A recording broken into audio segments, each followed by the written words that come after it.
tal? Muy buenas tardes. Esto es Conócelos, Rutas Judiciales 2025, una producción de ADN, a Diario Network.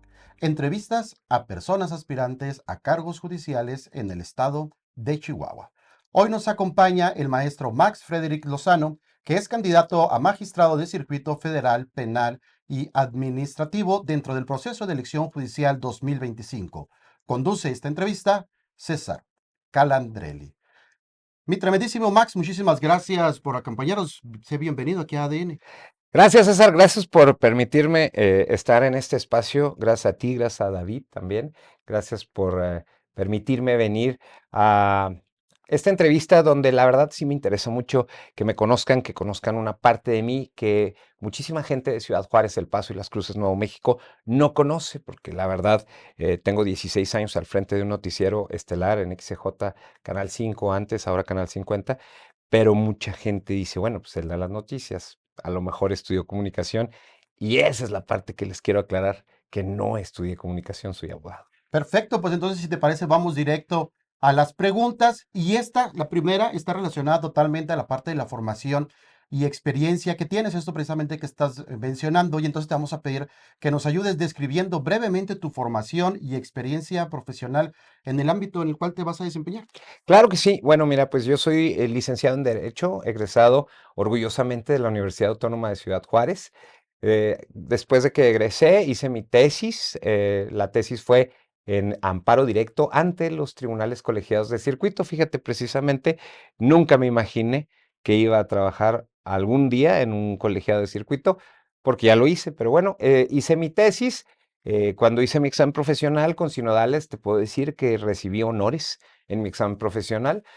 Recién que me gradué, entré a trabajar a la presidencia municipal en la administración del panista Gustavo Elizondo. Él me dio la oportunidad de entrar a la presidencia recién graduado de la universidad.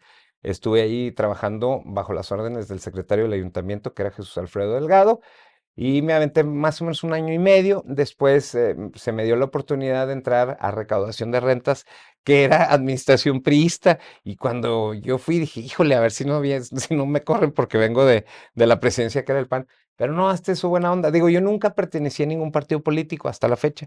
Ni PRI, ni PAN, ni PRD, ni Morena. Nunca he pertenecido a ningún partido político.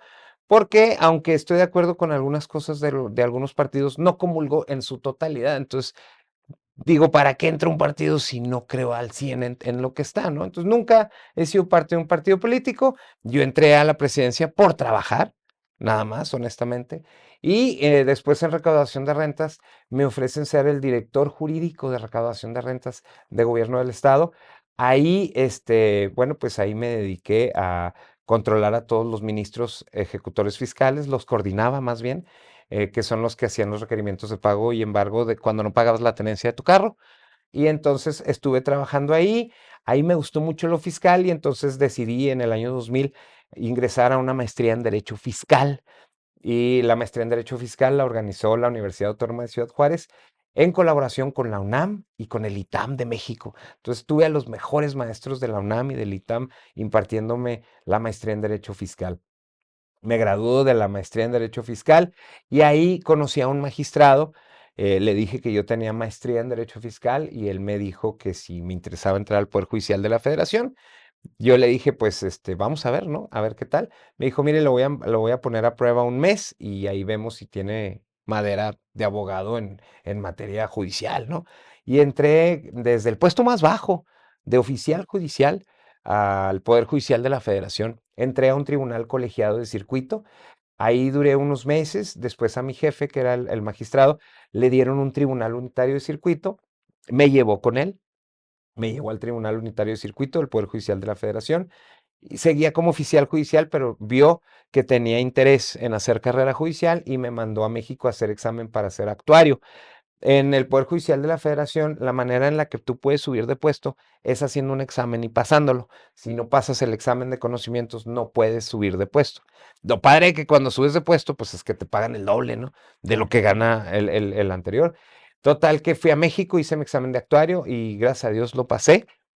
Después, a los 6 meses me dijo, váyase a hacer examen de secretario, estudio y cuenta. Ahí me dediqué a estudiar muchísimo, la verdad, me encerré alrededor de 3, 4 meses sin salir de mi casa. Bueno, iba al tribunal a trabajar, pero no iba ni al cine ni a un restaurante. Me dediqué a estudiar la jurisprudencia y estudié mucha jurisprudencia para poder ir a hacer mi examen. Me fui a México, fuimos 11 personas de Juárez, 4 del tribunal donde yo trabajaba, y el único que pasó fui yo. Yo fui el único que pasó el examen de secretario, estuve cuenta. Entonces, cuando regresé, ya el magistrado con el que trabajaba me puso a hacer sentencias, ya me puso a proyectar sentencias en materia penal y administrativa, órdenes de aprehensión, bueno, más bien, pues eran muchísimo trabajo, muchísimas sentencias de los juzgados federales.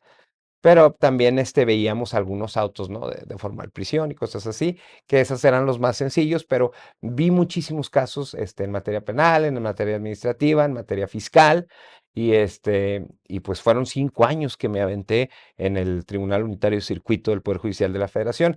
Al final, tuve que dejar mi puesto, renuncié porque me quisieron mandar fuera de aquí, y en ese momento de mi vida yo no quería irme de Juárez. Y entonces renuncié, estoy muy agradecido con el magistrado que me dio trabajo ahí en el Poder Judicial y me dio trabajo el exrector de la Universidad Autónoma de Ciudad Juárez, el licenciado Jorge Quintana. Él me dio trabajo ahí en rectoría, en la coordinación de relaciones públicas. Me aventé de 2 años ahí en relaciones públicas y luego abrió el periódico Juárez Hoy y ahí me ofrecen ser su director general en el 2009. Entonces dejé la rectoría, pero no quería dejar la universidad. Y dije, bueno, pues tengo maestría en fiscal y me dejaron como maestro de derecho fiscal. Me dieron clases de historia del derecho, derecho romano, nociones de derecho mercantil y me quedé como maestro a partir del 2009 hasta la fecha, hasta el día de hoy. Y entonces me fui de subdirector del periódico Juárez Hoy y como estaba empapado en noticias, me dan la oportunidad de dar las noticias en Canal 5. Entré al Canal 5, que estaba ubicado en la Vicente Guerrero, ahí pasando la Constitución, y entré al noticiero porque como estaba empapado del periódico, pues dije, bueno, pues, vamos al noticiero. Y también me dijeron que iba a estar a prueba un mes porque el dueño del canal era el que conducía ese noticiero. Entonces me dijeron, pues estás a prueba un mes, ¿no? Y ahorita ya cumplí 16 años al frente del noticiero de XJ Canal 50 y tengo 16 años como maestro en la Universidad Autónoma de Ciudad Juárez. Perfecto, Mac. Bueno, ¿qué te parece si vamos entrando entonces ahora a las preguntas un poquito más técnicas? Claro, Vamos a tocar el tema del rol, del rol judicial precisamente en la justicia penal. Y entonces la pregunta es, ¿cuál consideras tú que es el papel fundamental de un juez o magistrado penal dentro del sistema judicial? mira, lo que hace un magistrado de circuito es que va a revisar los amparos, ¿sí? Que se promueven en contra de una sentencia que dictó un juez. Tú vas a revisar lo que un juez que a lo mejor tenga 20 o 25 años de experiencia, imagínate, vas a ver si aplicó bien el derecho, la ley y su criterio.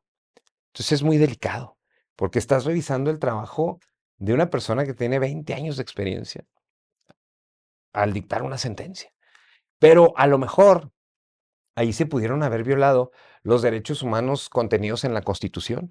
Entonces el magistrado va a revisar que no se hayan violado las garantías individuales de los individuos, que no se hayan violado los derechos humanos que consagra la Constitución, que se haya hecho un debido proceso, que se hayan garantizado todos los derechos, pues, que tienen los sentenciados, ¿no?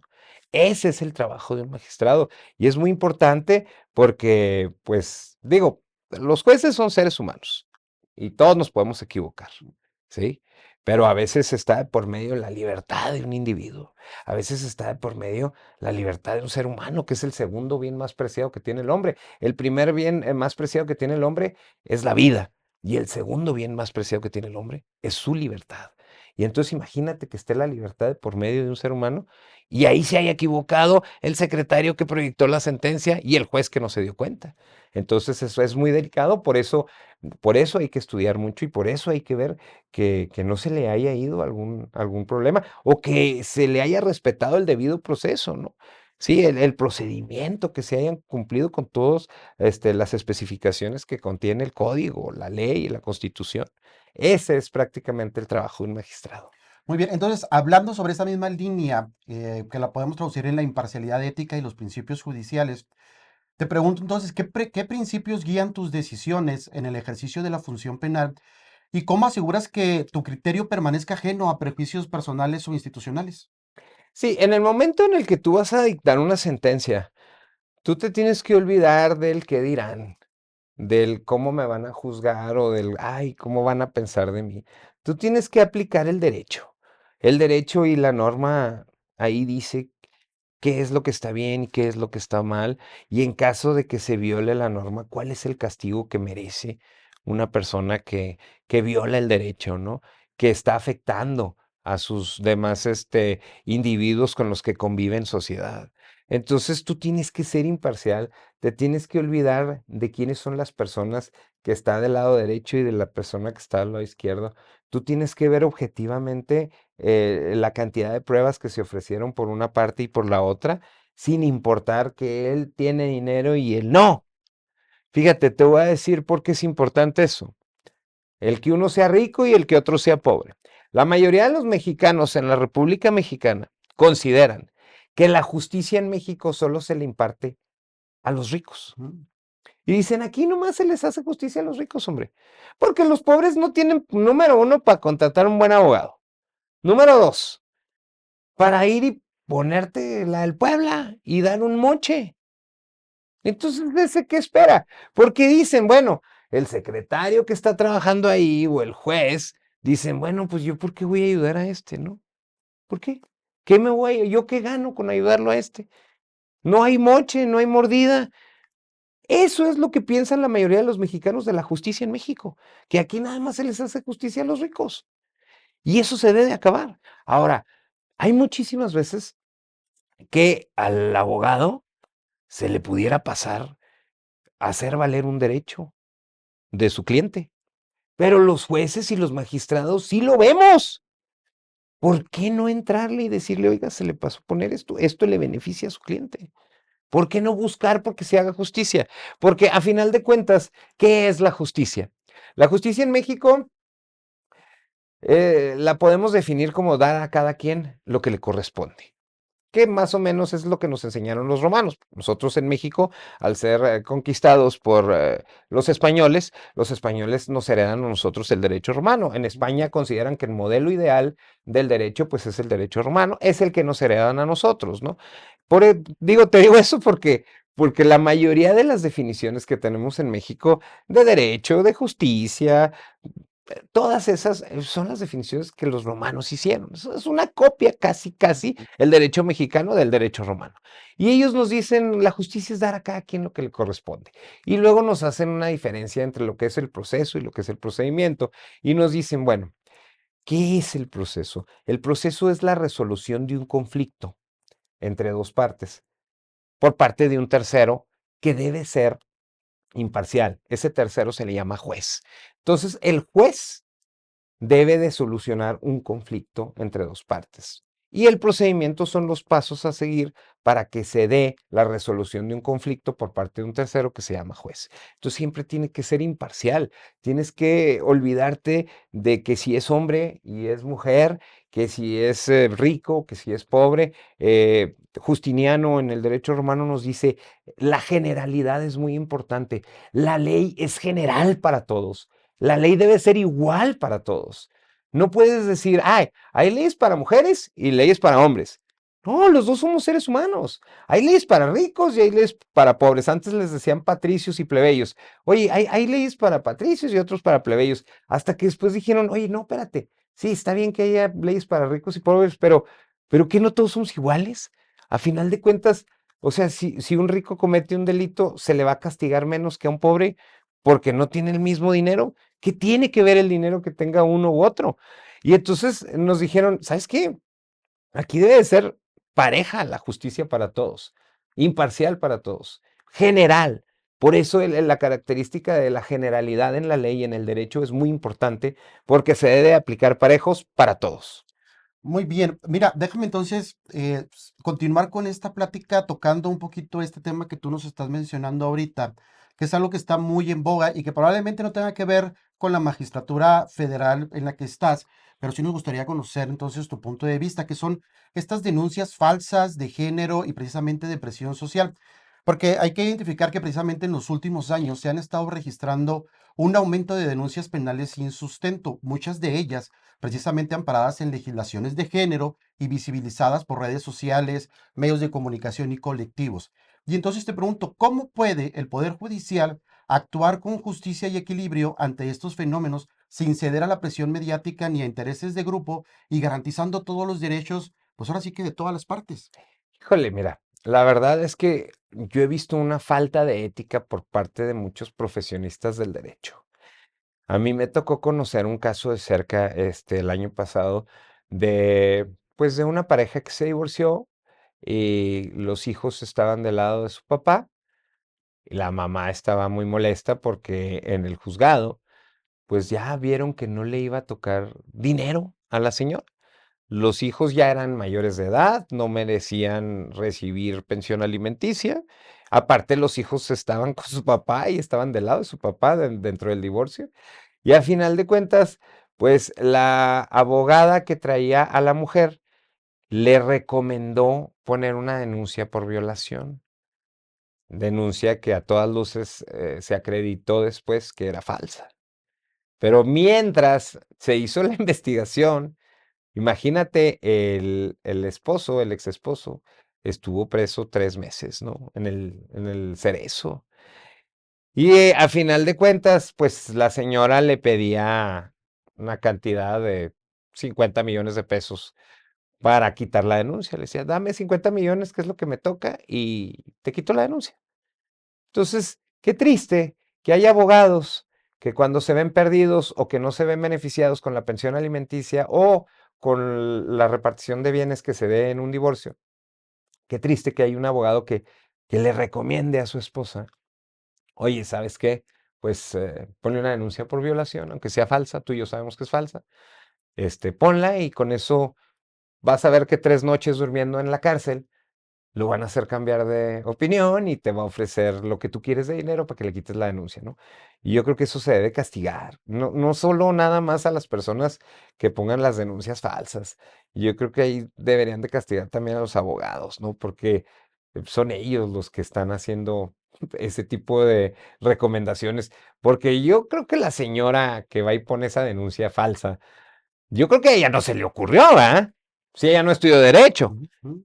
si ella no conoce el Código Penal, si ella no conoce la fiscalía, no conoce lo que va a pasar, yo no creo que a ella se le haya ocurrido. Yo creo que fue a su abogada la que se le ocurrió, oiga, vaya y ponga una denuncia falsa y con eso lo presionamos para que nos dé más dinero. Otras de las cosas que hacen algunas abogadas, algunos abogados, es recomendarle a su pareja que no le preste los niños al marido, ¿no? No, no le prestes los niños y verás cómo te va a dar el doble de pensión.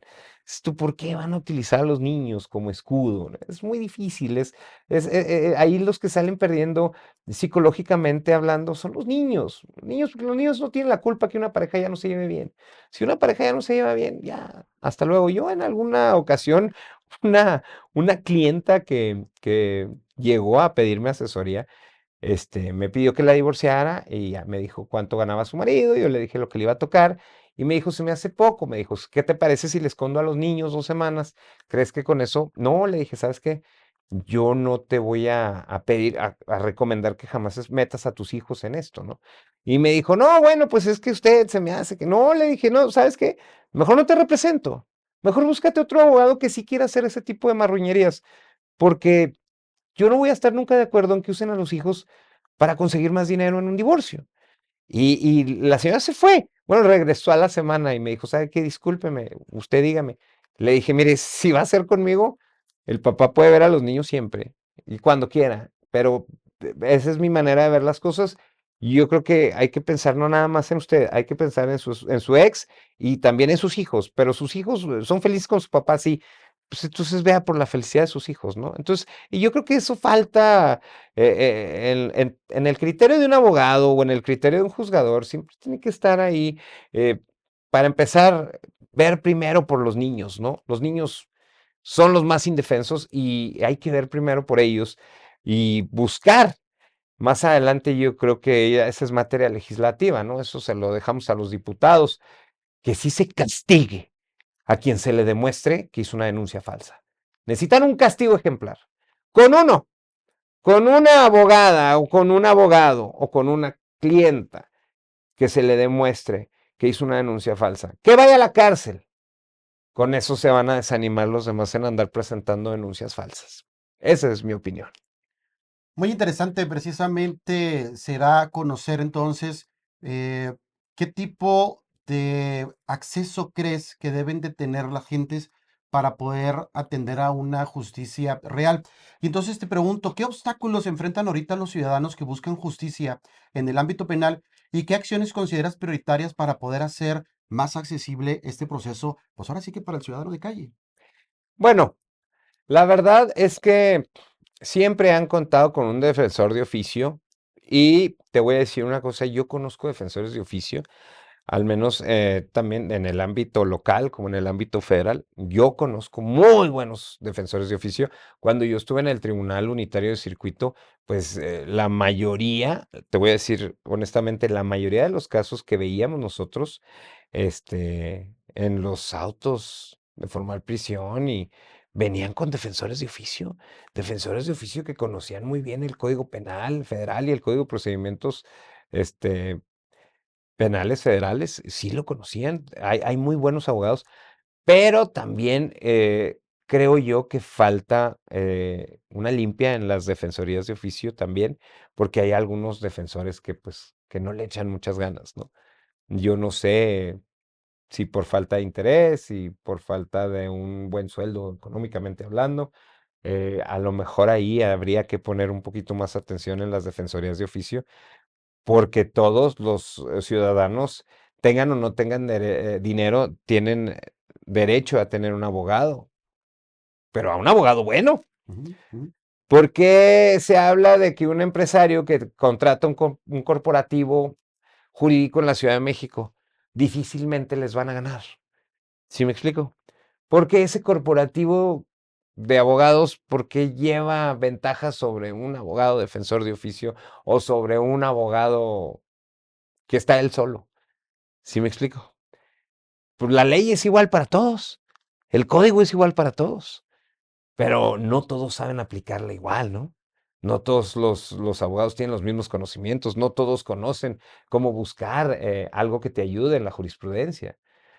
Cuando yo estoy en el tribunal, aprendí mucho a auxiliarme de la jurisprudencia. Hay muchísimas lagunas legales, tanto en los códigos como en las leyes, y a veces la jurisprudencia te da la razón. Yo creo que, pues, para que se le imparta justicia a todos, deben de tener el acceso a un buen abogado, todas las personas que se vean involucradas en un juicio. Dicen que todos los ciudadanos tienen derecho precisamente a la mejor defensa posible, ¿no? Y en base a eso, entonces, te invito a que nos dejes un mensaje final que desees compartir precisamente con la ciudadanía, que básicamente pues lo van a escuchar antes de poder decidir su voto. Bueno, primero que nada, yo soy el maestro Max Frederick. Tengo 16 años de experiencia como catedrático de la Universidad Autónoma de Ciudad Juárez.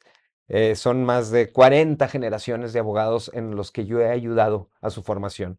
Yo voy a los juzgados, a la Junta de Conciliación y Arbitraje, y el 80% de los que trabajan ahí fueron mis alumnos, son mis exalumnos, y estoy orgulloso de que ellos estén desempeñando una función en materia jurídica, en materia legal, y que hayan pasado por un aula de clases donde yo fui el titular. Aparte, conozco de cerca los problemas que aquejan a la ciudadanía juarense. He estado 16 años al frente de un noticiero en XJ, Canal 5, Canal 50 ahora, y conozco los problemas que aquejan a mi comunidad y siempre he estado cerca de la gente. Aparte de eso, bueno, pues ya tengo 25 años como licenciado en Derecho, tengo 25 años de experiencia como abogado y 5 años de mi vida los pasé en el Poder Judicial de la Federación. A mí nadie me regaló nada. Yo pasé mis exámenes de actuario, pasé mis exámenes de secretario, ¿sí? Estuve proyectando sentencias. 5 años de experiencia en el Poder Judicial donde estuve pegado al magistrado de circuito, donde le aprendí a él lo mejor y al cual le estoy muy agradecido. Yo creo que yo puedo ser la mejor opción para representarlos a los juarenses, a los chihuahuenses, a todo el estado, porque pues sería en este circuito, el circuito 17º, Pero les voy a decir una cosa, esta elección va a ser aquí en Juárez, en Casas Grandes, en Guadalupe, en Prajeris, pero no en Chihuahua capital. Y yo voy contra alguien de Chihuahua capital. Si me fueran a votar a mí de Juárez en Chihuahua capital, yo sé que los chihuahuenses allá en la capital no votarían por mí por ser de Juárez, porque ellos cuidan a su gente, cuidan a los de Chihuahua. Ahora toca votar en Juárez y no vamos a votar por alguien de Chihuahua, vamos a votar por alguien de Juárez que nos va a representar dignamente. Vamos a demostrarle a ese de Chihuahua que en Juárez vamos a cuidar, así como allá nada más votan por los de Chihuahua, aquí en Juárez nada más vamos a votar por los de Juárez, porque tenemos gente capaz que nos puede representar dignamente a los juarenses. Y bueno, quiero pedirles que en la boleta rosa de magistrados federales, ahí voten, arriba escriban 09. En la boleta rosa de magistrados federales, escriban 09 y estarán votando por Max Frederick. Pues muchísimas gracias, ahora sí que al maestro Max Frederick Lozano por estar aquí en este programa para que usted precisamente lo conozca y más que agradecerle también a él, es agradecerles a ustedes por acompañarnos en Conócelos, Rutas Judiciales 2025.